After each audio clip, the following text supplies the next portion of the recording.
Hi friends, इस 7th episode of constitution of India में आपका स्वागत है। मैं आपका दोस्त दिवेश आपके कमेंट्स के लिए, आपकी हौसला अफजाई के लिए आपको तहे दिल से शुक्रिया कहता हूं। ऐसे ही मुझे सपोर्ट करते रहिए, मेरा मनोबल बढ़ाते रहिए और मैं पढ़ता रहूं, पढ़ के उसका एक निचोड़, एक एक्सट्रैक्ट आपके सामने लाता रहूं।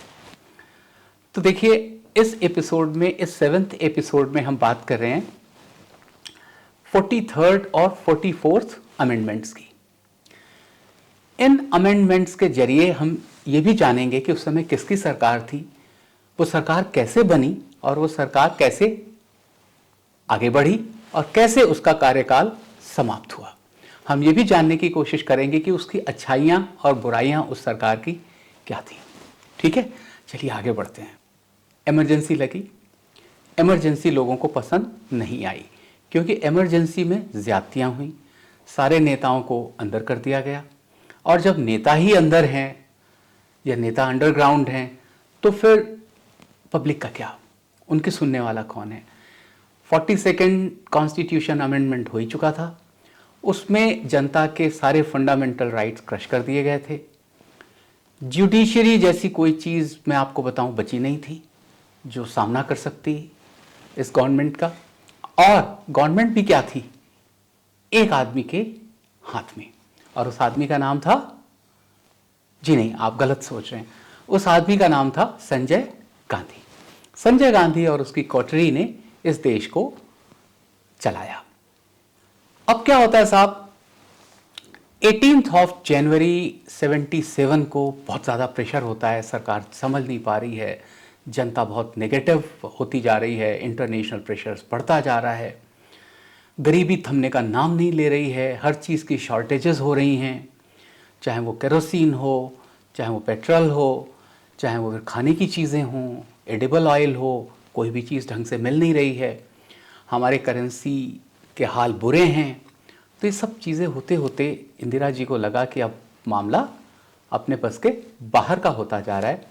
तो 18 जनवरी 77 को वो अनाउंस करती हैं कि हम इलेक्शन करवाएंगे। बधाई हो, इलेक्शन कब होंगे?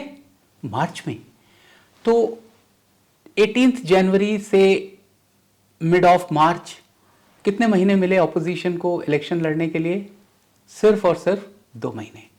और यहाँ कितने सालों से शासन चल रहा था? 71 से लेके 77, 6 साल। कहाँ 6 साल की मेहनत एक पार्टी की, उसके कार्यकलाप, और कहाँ अपोजिशन को मिल रहे हैं सिर्फ और सिर्फ 2 महीने अपने आप को संगठित करने के लिए।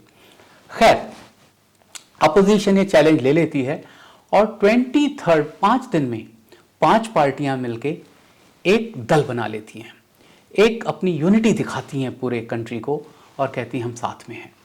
तो इसमें जो प्रोमिनेंट लीडर्स उभर के आते हैं, वो प्रोमिनेंट लीडर्स कौन हैं? मोरारजी देसाई तो हैं ही, उसके बाद में भारतीय जनसंघ है, भारतीय जनसंघ से हैं 2 प्रोमिनेंट लीडर्स जिनका नाम है अटल बिहारी वाजपेयी और दूसरे हैं लाल कृष्ण आडवाणी। इधर से सोशलिस्ट भी आ जाते हैं। सोशलिस्ट में काफ़ी बड़े बड़े नाम हैं, मधु दंडवते, चंद्रशेखर और इस तरह के बड़े बड़े नाम हैं। इनके हाथ में एक और बड़ा तुरुप का पत्ता आ जाता है जब इनके बहुत बड़े लीडर कांग्रेस के, वो भी फरवरी में टूट के इनके साथ जुड़ जाते हैं और ये वाकई में एक बहुत बड़े लीडर हैं।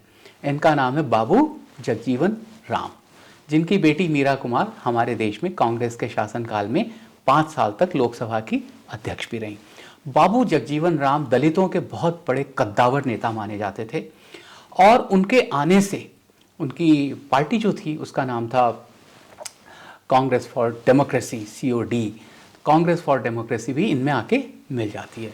तो सोशलिस्ट हो गए, जनसंघ हो गया, जनता पार्टी हो गई, तो ये सब मिलके अपना नाम रखते हैं। इस ग्रुप का नाम होता है जनता पार्टी, JP।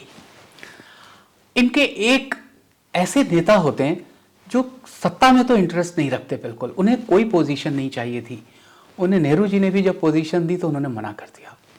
उन्हें कभी किसी पोजीशन का, किसी पोस्ट का किसी मंत्री पद का लालच कभी भी नहीं रहा। उनका नाम है जयप्रकाश नारायण, बिहार से हैं, गांधीवादी नेता हैं और बड़ी ही नीट छवि रखते हैं अपनी। सबसे बड़ी बात है, इसमें जितने भी नेता अब तक मैंने नाम लिया है, आगे लूँगा, उनकी छवि ऐसी रही है कि उसमें इतना सा भी दाग नहीं, कहीं पे भी ब्लेमिश नहीं, अनब्लेमिश्ड बिल्कुल। ना दाग की गलत एडमिनिस्ट्रेशन, ना दाग के करप्शन, ना दाग भाई भतीजावाद, किसी तरह का कोई दाग नहीं रहा। यहाँ पे मैं चाहूँगा कि आप एक डेट याद रखें और वो डेट है 23 मार्च 1968। अब आप सोच रहे होंगे मैं आपको पीछे क्यों ले जा रहा हूँ। जी हाँ, बिल्कुल वजह है। इस दिन श्रीमती इंदिरा गांधी ने एक बड़ा महान काम किया था, जिसके लिए देश को उनका हमेशा एक शुक्रगुजार, जिसे कहते हैं ना, grateful, the country should always remain grateful to that lady. और वो काम था एस्टेब्लिशमेंट ऑफ रॉ, रिसर्च एंड एनालिसिस विंग। आप लोगों ने नाम सुना होगा CIA, आप लोगों ने नाम सुना होगा KGB, आप लोगों ने नाम सुना होगा मोसाद, जो कि इज़राइल की इंटेलिजेंस एजेंसी है, आप लोगों ने नाम सुना होगा ISI, जो कि पाकिस्तान की है। रॉ का नाम आपने बहुत ज़्यादा नहीं सुना होगा, क्योंकि रॉ की एक खासियत है, वो बहुत चुप रह के काम करती है। And it is certainly one of the best. और ये मैं नहीं कह रहा हूँ, ये वर्ल्ड रिपोर्ट्स कह रही हैं, मैं तो सिर्फ उस कही हुई बात को आपके सामने लेके आ रहा हूँ। तो रॉ यानी रिसर्च एंड एनालिसिस विंग का निर्माण हुआ, इन द सेंस एस्टैब्लिश की गई, और उसके पहले डायरेक्टर बनाए गए, उनका नाम था RN काओ, KAO, रामेश्वर नाथ काओ। एक कश्मीरी पंडित थे और इंदिरा जी के बहुत विश्वस्त थे, और उनको ये काम सौंपा गया। और रॉ ने क्या किया, within 3 years of its formation आज़ाद हो गया बांग्लादेश।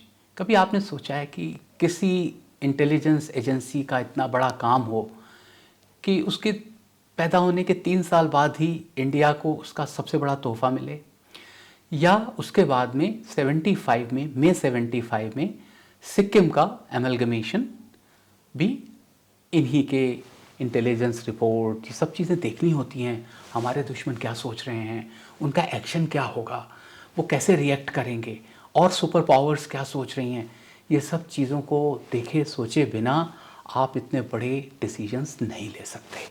तो मैं कहूँगा thumbs up to Shrimati Indira Gandhi. क्यों नाम ले रहा हूँ, ये इस बार भी, इस एपिसोड में भी, और इसका जो अगला एपिसोड होगा आपको वजह समझ में आ जाएगी कि मैंने 23 सितंबर 1968 का जिक्र, जिस दिन रॉ का एस्टेब्लिशमेंट हुआ था, रॉ बनाई गई थी, फॉर्म हुई थी, क्यों किया।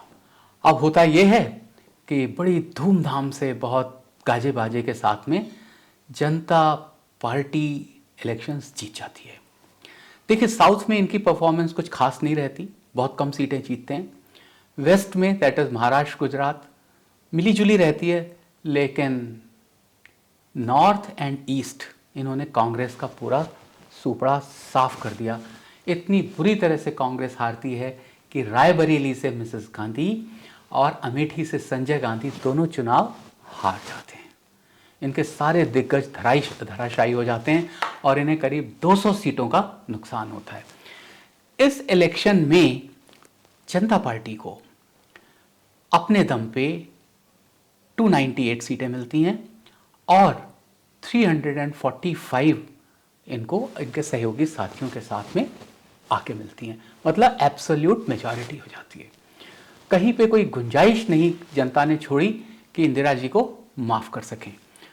उन दिनों नारे क्या थे, देखिए, ये चुनाव जो 77 का था, मार्च 77 का चुनाव, ये न गरीबी के मुद्दे पे लड़ा गया, ना इसमें यह था कि हमारे देश की सुरक्षा का खतरा है, ना ये लड़ा गया इस वजह से कि बेरोजगारी है, खाने को नहीं मिल रहा है। ये सब बातें थीं, ये सब बातें मौजूद थीं। हमें खतरा था चाइना से भी, पाकिस्तान से भी। क्यों खतरा था? क्योंकि एक तो हमने न्यूक्लियर एक्सप्लोजन किया था 74 में, और 71 में हमने पाकिस्तान के 2 टुकड़े किए थे। फिर 75 में सिक्किम का अमेलगमेशन किया था, जिसकी वजह से चाइना हमारे ऊपर ड्रैगन खार खाए बैठा हुआ था। ये सब चीज़ें होने के बावजूद भी इलेक्शन किस चीज़ पे लड़ा गया? नहीं चलेगी, नहीं चलेगी, तानाशाही नहीं चलेगी। ये नारा था जिसके बेसिस पे जनता पार्टी के सारे कॉन्स्टिट्यूएंट्स ने ये चुनाव लड़ा। दूसरा नारा था सिंहासन खाली करो कि जनता आती है, और जनता आ गई। तो साहब 3 बड़े नेता थे जब इलेक्शंस जीते इन्होंने। तीनों का बहुत बड़ा हाथ रहा। मोरारजी भाई देसाई जो थे वो अपनी एक अलग छवि रखते थे। कांग्रेस को उन्होंने तोड़ा था, कांग्रेस ओ बनाई थी, उसमें उनका बहुत बड़ा हाथ था। वहाँ के सबसे कद्दावर नेता थे। उनके नाम पे बहुत से और नेता आए, हेमवती नंदन बहुगुणा, हेगड़े, ये बहुत से नेता आए, नंदिनी सतपथी। उन्हीं के नाम पे फिर और लोग आए, चरण सिंह भी उनके नाम पे आए, और उन्हीं के नाम पे राजनारायण और जॉर्ज फर्नांडिस जो बहुत बड़े सोशलिस्ट हुआ करते थे वो भी उन्हीं के नाम पे आए। तो सब ये आए। तो अब फिर पॉइंट ये आ गया कि भाई प्राइम मिनिस्टर कौन बनेगा? नेता तो बहुत बड़े बड़े हैं। लाल कृष्ण आडवाणी भी कोई छोटे नेता नहीं थे, अटल जी भी कोई छोटे नेता नहीं थे उस समय। अब मैं आपसे एक सवाल पूछता हूँ यहाँ पे, एक छोटा सा सवाल है। आपको देश का प्रधानमंत्री क्या इन क्वालिफिकेशंस वाला चाहिए जो मैं आपको बताने जा रहा हूँ? वो कई भाषाएं धारा प्रवाह बोल लेता हो, खासकर हिंदी और इंग्लिश। हिंदी बोले तो लगे कि बिल्कुल लखनऊ से आया है, और इंग्लिश बोले तो लगे कि अभी अभी किसी बड़ी यूनिवर्सिटी से प्रोफेसर की डिग्री या काम करके प्रोफेसरशिप का आया है। इतनी रिफाइंड इंग्लिश, इतनी रिफाइंड हिंदी, और भी कई भाषाएं। वो सिविल सर्वेंट रह चुका हो और उसने सक्सेसफुली डिप्यूटी कलेक्टर का जॉब किया हो। उसके बाद में इंडिया की सबसे प्रॉस्पेरस स्टेट का वो चीफ मिनिस्टर रह चुका हो। वो फिनांस मिनिस्टर और डिप्यूटी प्राइम मिनिस्टर भी रह चुका हो। तो आप ऐसे शख्स को अपने देश का प्रधानमंत्री बनते तो ज़रूर देखना चाहेंगे। बिल्कुल, मैं भी चाहता हूँ। लेकिन इसके साथ में अब मैं थोड़ी सी डिस्क्वालिफिकेशंस भी जोड़ देता हूँ। अगर यही साहब जिनमें सारी क्वालिटीज़ हों, उनमें थोड़ा अपने पुत्र का भी प्रेम बहुत ज़्यादा हो, जैसे मिसेस इंदिरा गांधी को संजय गांधी से था, ऐसा हो, वो किसी से सुलह करना ना जानता हो, बस माय वे और द हाईवे। और तीसरा ये कि टीम प्लेयर ना हो। उसे लगता है कि अगर मैं सही हूं तो दूसरी दुनिया किधर जा रही है, क्या कर रही है, मुझे कुछ लेना देना नहीं। अब बताएं, अब थोड़ा सा डाइल्यूट हो गया ना आपका आइडिया भी। हमारे मोरारजी भाई देसाई ऐसे ही थे। ये सारे गुण थे उनमें, क्वालिफिकेशंस भी और डिस्क्वालिफिकेशंस भी। तो सहमति नहीं बन पाई कि साहब कैसे प्राइम मिनिस्टर बनाया जाए, किसको चुना जाए। चरण सिंह कहते थे मैं किसान नेता हूं, और मैं अगर नहीं होता तो ये उत्तर भारत में जो सफलता मिली है, और तब किसान 72% पॉपुलेशन होती थी इनकी, किसानों की। भारत तब भी एक किसान प्रधान देश माना जाता था। तो उन्होंने कहा कि भाई मेरा रोल तो कम नहीं किसी से। इधर बाबू जगजीवन राम थोड़ा कम बोलते थे, शांत थे, चरण सिंह की तरह भड़कते नहीं थे, लेकिन वो कहते थे कि मेरा हक भी है, मैं दलित नेता हूं, भारत में ये टाइम आ गया है कि एक दलित प्राइम मिनिस्टर बनना चाहिए from scheduled caste, scheduled tribe community, और मेरा कंट्री की हर कॉन्स्टिट्यूएंसी में योगदान है, चाहे अर्बन हो, चाहे रूरल हो, चाहे सेमी अर्बन हो, दलित तो हर जगह हैं। और एक्सेप्टेबल नेता थे, डिफेंस मिनिस्टर रह चुके थे, और काफ़ी उनका भारत की जो पॉलिटी थी उसमें बड़ा सॉलिड कंट्रीब्यूशन था। लोग उनको बहुत अच्छी नज़र से देखते थे। अब ट्रायंगल आ गया यहाँ पे। तो पूरी की पूरी जनता पार्टी ने ये बात छोड़ दी किसके ऊपर? 2 बड़े नेताओं के ऊपर। एक थे जयप्रकाश नारायण और दूसरे आचार्य कृपलानी, आचार्य जेबी कृपलानी, जीवतराम कृपलानी। इन दोनों ने डिसाइड किया कि भाई देखिए, चरण सिंह थोड़ा बाद में आए हैं, और चरण सिंह से ज़्यादा सीनियरिटी कहीं मोरारजी भाई देसाई की बनती है, तो चरण सिंह को तो साइड में रखो। अब रह गई बात जगजीवन राम और मोरारजी भाई के बीच में। तो भाई जगजीवन राम तो कांग्रेसी थे, और पार्लियामेंट में जगजीवन राम ने ही प्रस्तावना पारित की थी, सामने लेके प्रपोजल आए थे इमरजेंसी का। तो उन्होंने कहा अभी 2 साल पहले आदमी तो इमरजेंसी डिक्लेयर करवाई इसने, इसी ने पढ़ा था, इसी आदमी ने प्रपोजल लोकसभा में, और इमरजेंसी लगी थी। अगर हम इनको प्राइम मिनिस्टर बनाएंगे तो मैसेज ठीक नहीं जाएगा। और इधर बहुत एम्बिशियस थे मोरारजी भाई, 3rd टाइम कह रहे थे कि देखो अब मुझे प्राइम मिनिस्टर बनाओ। 2 बार तो मैंने गद्दी छोड़ दी, एक बार लाल बहादुर शास्त्री के लिए, एक बार इंदिरा गांधी के लिए, तो अब तो मैं इसको छोड़ने वाला नहीं हूं। तो खैर इस सब फैक्टर्स के होते मोरारजी भाई देसाई को गद्दी मिली।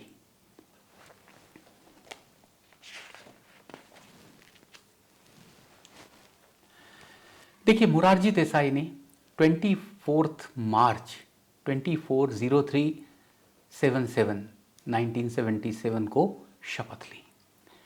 लेकिन उनके लिए ये राज्य जो था, ये प्रधानमंत्री का रुतबा या कह लीजिए काम, उनको फला नहीं।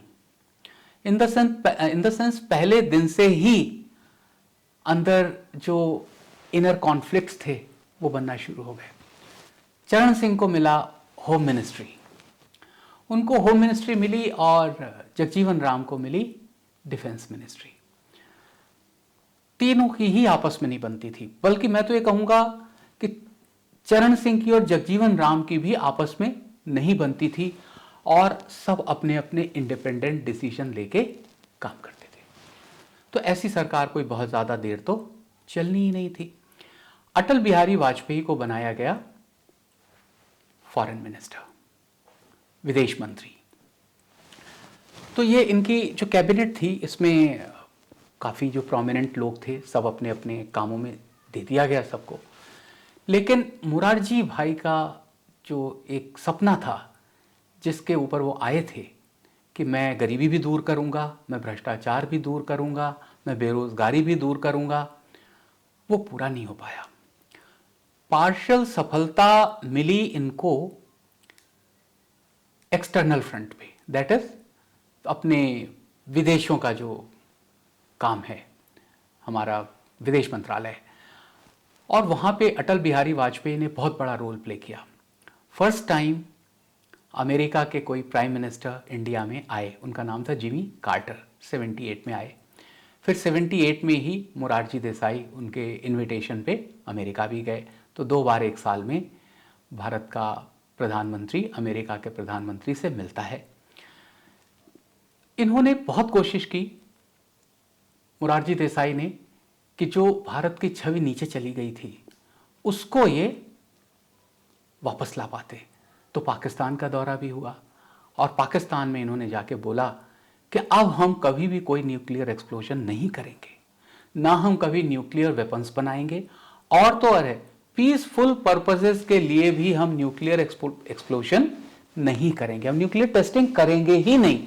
वो अलग बात थी कि नॉन प्रोलिफरेशन ट्रीटी, जिसे हम एनपीटी कहते हैं, न्यूक्लियर नॉन प्रोलिफरेशन ट्रीटी, उस पर इन्होंने साइन नहीं किए कि जब तक दुनिया में एक समझौता नहीं हो जाता कि न्यूक्लियर आर्म्स को जीरोइज करना है, तब तक ये ट्रीटी हमारे अगेंस्ट जाती है, मैं इस पर साइन नहीं करूँगा।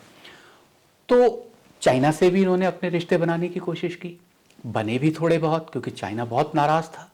एक तो बांग्लादेश के बनने से, क्योंकि पाकिस्तान उस समय तक उसका बहुत क्लोज फ्रेंड हो गया था, और दूसरा कि न्यूक्लियर एक्सप्लोजन जो इंदिरा जी ने किया था। तो वहाँ पे इन्हें काफ़ी सफलता मिली। हुआ ये कि ये हमारे देश के अकेले एक ऐसे प्रधानमंत्री हैं जिन्हें भारत रत्न भी मिला है भारत से, दैट वाज इन 1991। और दूसरा, इनको Nishan Pakistan which is equivalent to Bharat Ratna, जो पाकिस्तान का सबसे बड़ा सिविलियन ऑनर है, वो 1990 में मिला था इन्हें। तो ये हमारे देश के पहले ऐसे एकमात्र, अभी तक के ऐसे प्रधानमंत्री कोई और नहीं है जिन्हें दोनों अवार्ड्स मिले हों। अब आता है कि क्या कंप्लीटली सक्सेसफुल थे विदेश फ्रंट पे, फॉरेन फ्रंट पे? The answer is no. इन्हीं के टाइम में जॉर्ज फर्नांडिस जो इंडस्ट्री मिनिस्टर थे, उन्होंने कोका कोला और IBM जैसी कंपनीज को अमेरिका जाने को कह दिया, और इंडिया 20 साल पीछे चला गया। आपको एक बड़ी एनेक्डोट बताता हूँ। वो हुआ ये कि जब कोका कोला को बाहर भगा दिया तो उसी साल आपका जो फेवरेट ड्रिंक है थम्स अप, उसका जन्म हुआ। पार्ले ग्रुप है मुंबई में हमारे यहाँ, तो उन्होंने थम्स अप बनाना शुरू किया। गवर्नमेंट ने भी एक ड्रिंक लॉन्च किया जी। The government came into the business of offering soft drinks to the nation. उस कोला का नाम रखा गया 77, क्योंकि 77 में पहली कांग्रेसी सरकार बनी थी। खूब चला शुरू शुरू में, लेकिन जब नेक्स्ट इलेक्शन आए और इंदिरा जी वापस आई तो उन्होंने उसको बंद करवा दिया। वो नहीं चाहती थी कोई ऐसी चीज़ रहे जिससे पता लगे कि हाँ इमरजेंसी की याद अभी तक ताज़ा है। लेकिन जॉर्ज फर्नांडिस की ये पॉलिसीज़, जिससे विदेशी व्यापार, विदेशी इन्वेस्टमेंट पे बढ़त होती, वो आईबीएम और कोका कोला और इसके जैसी और भी कंपनी आईसीएल थी, वो जाने से काफ़ी उस पर नेगेटिव असर पड़ा। हमारे देश की छवि थोड़ा सा बिजनेस के मामले में विदेशों में ख़राब हो गई। तो ये एंगल्स थे इस रेजीम के। होते होते ये हो गया कि जनता परेशान होने लगी। अब आप कहेंगे जनता क्यों परेशान होने लगी? नंबर 1, इकोनॉमिक फ्रंट पे कुछ नहीं हो रहा था, बेरोजगारी बढ़ती जा रही थी। हमारे यहाँ शॉर्टेजेस चीज़ों की, खाने पीने की, फ्यूल की, ये बढ़ती जा रही थी। भ्रष्टाचार बढ़ता जा रहा था। क्यों? हर मिनिस्ट्री अपना अपना कर रही है, कोई एक नेता है ही नहीं। ऊपर से मुरारजी भाई का एटीट्यूड, उनको जब कहा गया कि आपसे जयप्रकाश नारायण खुश नहीं हैं, आप जाके ज़रा मिल लीजिए उनसे, बिहार में पटना में बैठे हैं, तो इन्होंने तो कह दिया मैं तो गांधी को मिलने ना जाऊं, ये क्या चीज़ है। इस तरह का एटीट्यूड भी लोगों के गले नहीं उतरा। लेकिन सबसे बड़ी क्या चीज़ थी कि जो इस गवर्नमेंट के अगेंस्ट गई, वो ये थी कि जनता भूली नहीं थी इमरजेंसी के घावों को। चाहे हिंदू हो, मुस्लिम हो, सिख हो, क्रिश्चियन हो, सबके अगेंस्ट जातियाँ हुई थी। तुर्कमान गेट में स्लम्स गिराई गई थी, नसबंदियाँ हुई थी। नेताओं को, चाहे वो लोकल लेवल के ही क्यों ना हो, सबको उठा के जेलों में ठूंस दिया गया था। जितने छोटे आप नेता हैं उतनी ही कम आपको सहूलियतें जेलों में मिलेंगी। बड़ों को तो फिर थोड़ी बहुत तसल्ली, और जिनको नहीं पकड़ पाए वो बेचारे एक शहर से दूसरे शहर, दूसरे से तीसरे शहर भागते भागते भागते भागते फिरे। तो जनता चाहती थी कि ये दोनों माँ और बेटे, इंदिरा गांधी और संजय गांधी, इनको इनके कारनामों के लिए आप कोर्ट में तो पेश करो। आधे अधूरे काम होते रहे। Charan Singh as a home minister जो करते थे वो प्राइम मिनिस्टर को नहीं बताते थे, प्राइम मिनिस्टर जो करते थे वो होम मिनिस्टर को नहीं बताते थे। हर कोई अपनी ढपली, अपना राग अलाप रहा था। There was no coordination at all between the various arms and various departments of the government. क्या हो रहा है कुछ पता नहीं। तो जनता भी थक गई थी। जनता इतना थक गई, इसका फ़ायदा इंदिरा जी को 2-3 बातों से मिला। हुआ ये कि बिहार में एक जगह बेलछी, बेलछी गांव में 20 दलितों का, शेड्यूल्ड कास्ट के लोगों का मर्डर कर दिया गया। और आपको तो पता ही है कि दलितों पे अत्याचार होते थे हमारे देश में। तो बड़ा दुर्भाग्यपूर्ण है, बहुत ज़्यादा। मतलब अगर मैं कहूँ कि हमारे देश का सबसे बड़ा काला पन्ना जो आज तक है वो एक है कि हम दलितों के खिलाफ अत्याचार करने से कभी बाज आए नहीं। ओके, तो जब वहाँ पे हुआ तो कोई मिलने नहीं गया। बाबू जगजीवन राम बहुत बड़े दलित नेता थे, वो भी नहीं गए, जेपी भी नहीं गए, और भी जो बिहार के नेता थे कोई भी नहीं जा पाया। तो हुआ ये कि इंदिरा जी ने कहा मैं जाऊंगी, लेकिन उस समय वहाँ बाढ़ आई हुई थी। तो पहले इंदिरा जी जीप में गई जहाँ तक जा सकती थी, उसके बाद में जहाँ तक जा सकती थी ट्रैक्टर से गई। जब लगा ये भी नहीं जा पा रहा है ट्रैक्टर भी, तो हाथी पे चढ़ के गई। जब वहाँ पे वो पहुँची और उन्होंने कहा मैं तुम्हारे साथ हूँ, तो देश के सिर्फ दलित ही नहीं, बाकी गरीब लोग भी, महिलाएं भी वो रो पड़ी। उन्होंने कहा नेता तो असली यही थी, और तो बाकी सब दिखावा है। वहाँ से जनता पार्टी को बहुत आघात लगा, बहुत, एक जिसे कहते हैं ना कि इंदिरा गांधी ऊपर अचानक से चली गई और ये नीचे। फिर जब इंदिरा जी को इन्होंने अरेस्ट किया और इंदिरा ने कहा कि मैं अरेस्ट होने से इनकार करती हूँ, मैंने ऐसा कुछ नहीं किया कि जिससे आप मुझे, और देश ने फिर इनकी बात सुनी। देश में लगा कि नहीं, ये तो इसके खिलाफ हो गए सारे के सारे। और वो जैसे कहते हैं ना, हमारे देश की जनता बड़ी इमोशनल है, बहुत फॉरगिविंग है, माफ़ कर देती है, उसने भी इन्हें माफ़ कर दिया। अब पॉइंट ये आता है कि जनता पार्टी आगे कैसे बढ़ी। चरण सिंह की एम्बिशंस अब बहुत आगे चली जा चुकी थी और चरण सिंह ने कहा कि अब तो मैं प्रधानमंत्री बनूंगा, और उन्होंने अपने एमपीज़ को, अपने दल को जनता पार्टी से अलग कर लिया। जैसे ही जनता पार्टी से अलग किया और उनके साथ में और भी लोग चले गए। कुछ ये भी हुआ कि लोगों ने कहा कि भाई ये जो जनसंघ के लोग हैं, इनसे कहो कि आरएसएस, राष्ट्रीय स्वयंसेवक संघ से अपना नाता तोड़ लें। ये इधर भी हैं, इधर भी हैं, हमारे यहाँ मिनिस्टर भी बने बैठे हैं और उधर आरएसएस से भी इनका संबंध है, तो आप कहो या तो मिनिस्टर रहें या आरएसएस में रहें। तो अटल जी और आडवाणी जी दोनों ने इस्तीफा दे दिया गवर्नमेंट से। उन्होंने कहा नहीं, हम आरएसएस से नहीं नाता तोड़ेंगे, हमें सत्ता मिले या ना मिले। तो कमज़ोर पड़ गए मोरारजी देसाई, कोई साथी नहीं रह गया ऐसा लग रहा था। धीरे धीरे सब निकल के जाते जा रहे थे। जॉर्ज फर्नांडिस सोशलिस्ट थे, उन्होंने साथ छोड़ दिया क्योंकि वो इन्हें कैपिटलिस्ट मानते थे। और फिर हालांकि कैपिटलिस्ट होने का अब ये इनके पास कोई वो था नहीं, क्योंकि ना इनकी चलती थी और ना कोई ये ऐसे एक्शंस ले पाए जिससे कोई कहे कि हाँ ये कैपिटलिस्ट हैं। और तो और है कि जो 44th अमेंडमेंट था उसमें से राइट टू प्रॉपर्टी भी इन्होंने निकाल दिया था। राइट टू प्रॉपर्टी अब फंडामेंटल राइट नहीं रह गया था। याद करिए जो हमने पहले अपने एपिसोड्स देखे हैं जिसमें गोलकनाथ वाला केस हमने देखा है, केशवानंद भारती वाला केस हमने देखा है, तो लैंड के रिलेटेड था। तो ये दोनों केसेस में भले ही हार गए थे लेकिन सुप्रीम कोर्ट के जजमेंट्स माइलस्टोन साबित हुए। अब यहाँ पे उन्होंने कहा कि नहीं, राइट टू प्रॉपर्टी आपका लीगल राइट तो रहेगा लेकिन फंडामेंटल राइट नहीं रहेगा। तो 43rd अमेंडमेंट में ऐसा किया गया था 78 में कि जो 6 नए आर्टिकल्स ऐड किए थे जिनकी वजह से सुप्रीम कोर्ट की अथॉरिटी बहुत कम रह जाती थी, हाई कोर्ट और सुप्रीम कोर्ट में दरार पड़ गई थी, उसको ख़त्म किया गया। और 44 में सारे के सारे राइट्स रिस्टोर किए गए। और एक और ऐसी चीज़ लगाई गई, अमेंडमेंट किया गया कि जिससे भविष्य में कोई इस वजह से इमरजेंसी ना लगा सके जिस वजह से श्रीमती इंदिरा गांधी जी ने लगाई थी। मतलब इंटरनल डिस्टर्बेंस की वजह से इमरजेंसी लगाई जा सकती है, तो वॉर या कोई आर्म्ड रेबेलियन हो, कंट्री में कोई हथियार लेके लोग देश की सत्ता को चुनौती देने लगे, सिर्फ तभी लगाई जा सकती है।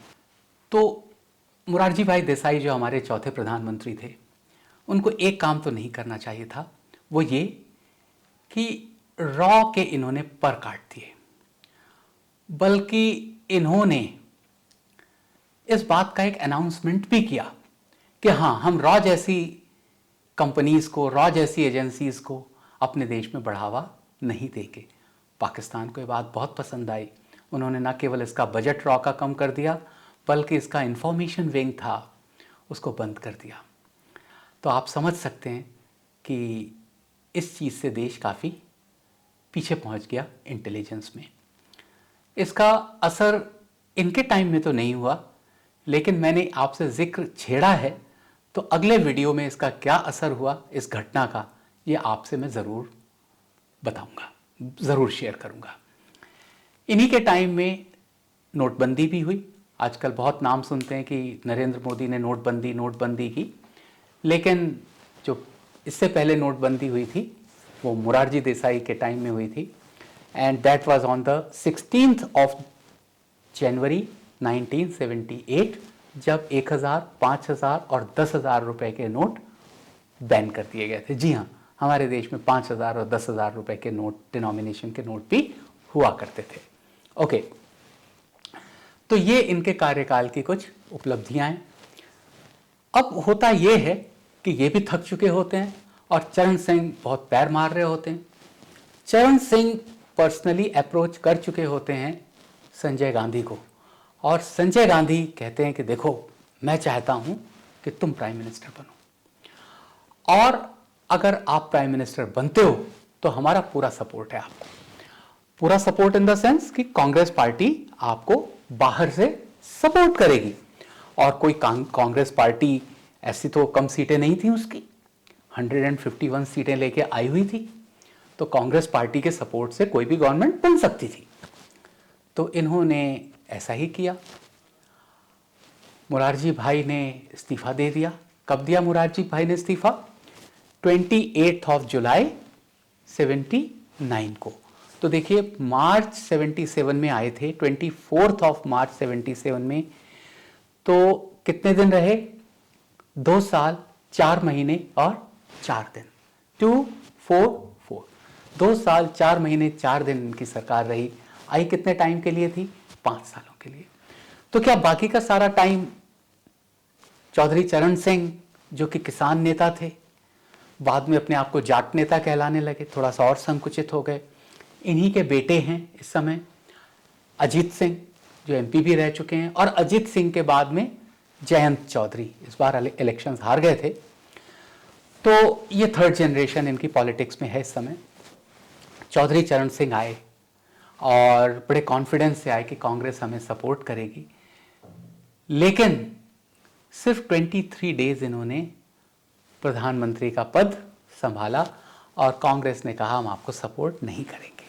वहां से एक सिलसिला शुरू होता है कांग्रेस का कई गवर्नमेंट्स को ऊपर उठा के टांग खींच लेने का, कुर्सी खींच लेते हैं, गवर्नमेंट्स गिर जाती हैं। तो ये पहली बार ऐसा हुआ था कि गवर्नमेंट, एक्चुअली 2 गवर्नमेंट गिरी इसकी वजह से। एक तो मोरारजी देसाई की, क्योंकि इन्होंने चरण सिंह को बाहर निकलवा लिया, और चरण सिंह के साथ और भी बहुत सारे नेता आ गए, और फिर चरण सिंह को भी गिरा दिया। तो इन ए वे 3 साल में 2 बार गवर्नमेंट कांग्रेस ने गिराई। लेकिन राजनीति ऐसे ही होती है, ये इसमें आप ब्लेम नहीं कर सकते किसी को। राजनीति डेमोक्रेसी में सत्ता में बने रहने का ही तात्पर्य है, अदरवाइज डेमोक्रेसी भी मीनिंगलेस है एंड इलेक्शंस भी मीनिंगलेस हैं, पॉलिटिकल पार्टीज भी मीनिंगलेस हैं। तो ये खेल तो आए दिन चलते ही रहेंगे, और हम आगे आने वाले वक्त में देखेंगे कि ऐसा ही हुआ है। इन साहब को कहा गया, जब ये माइनॉरिटी में आ गए, इन्होंने लोकसभा भी फेस नहीं की वहां पे कि अपना बहुमत सिद्ध करते, क्योंकि कांग्रेस ने मना कर दिया था। कांग्रेस खेल खेल रही थी। ये देश में पहले ऐसे प्रधानमंत्री रहे जिन्होंने लोकसभा में अपना बहुमत कभी भी पास नहीं कराया, इस पोजीशन में नहीं थे। तो फिर 5 महीने तक रहे, और 28 जुलाई 79 में इन्होंने अपनी सत्ता छोड़ी।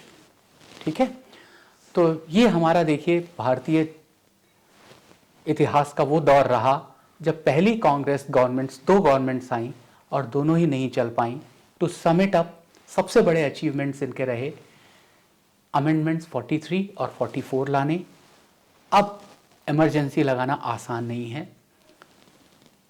जनता को भी पता चल गया कि हम चाहें तो सरकार गिरा सकते हैं।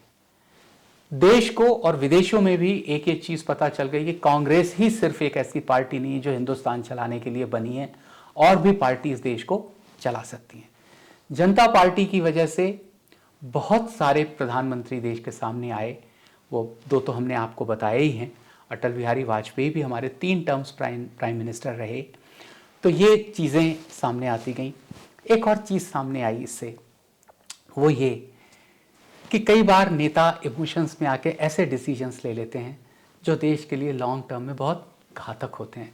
जैसे रॉ के पंख काट देना। एक IBM और कोका कोला जैसी कंपनीज को, जब हमारे देश में फॉरेन एक्सचेंज की बहुत कमी थी और हम ग्लोबली एसिमिलेट होना चाह रहे थे और चाइना उस रास्ते पे चल चुका था, उस समय इतनी बड़ी कंपनीज को भगा देना, खासकर IBM को, कंप्यूटराइजेशन, इंफॉर्मेशन टेक्नोलॉजी को हमने बहुत साल पीछे कर दिया। और फिर ये शुरुआत वापस 1991 में कांग्रेस को करनी पड़ी in the form of Narasimha Rao. हम बाद में बात करेंगे उनकी, लेकिन आज आपको मैं एक सबसे इम्पॉर्टेंट बात बता देता हूँ। अगर आपको लगता है कि कांग्रेस में इंदिरा जी की लहर और इस समय नरेंद्र मोदी की, अटल जी की लहर बीजेपी में रही हो, तो फिर आपने जनता पार्टी के बारे में कुछ पढ़ा नहीं। जो जनता पार्टी की लहर थी उसके सामने बाकी सारी लहरें फीकी पड़ जाती हैं। एक ऐसे साम्राज्य को चुनौती देना जिसको सिर्फ 2 महीने दिए गए हों इलेक्शन लड़ने के लिए। आज तो आपको पता है ना 5 साल बाद इलेक्शन होंगे। जब 2014 में नरेंद्र मोदी 1 सरकार आई तो सबको पता था 2019 में इलेक्शन होंगे। जब 2019 में आए तो अब सबको पता है 2024 में इलेक्शन होंगे। तब तो ऐसा नहीं था। 18 जनवरी को डिक्लेयर करते हैं कि साहब मार्च में इलेक्शन होंगे। वाह, 2 महीने भी आप दे नहीं रहे सब लोगों को आने के लिए, और फिर ऐसी प्रचंड जीत।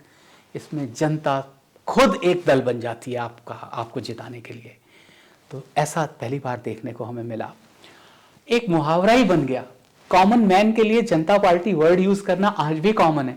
अगर हम कहें कि भाई ठीक है तुम ये कुर्सी पे बैठ जाओ, एक ही कुर्सी है, तो बाकी के 9 लोग 10 लोग कहते हैं ग्रुप में, टीम में से, भाई ये जनता पार्टी कहां बैठेगी, मतलब हम लोग कहां बैठेंगे।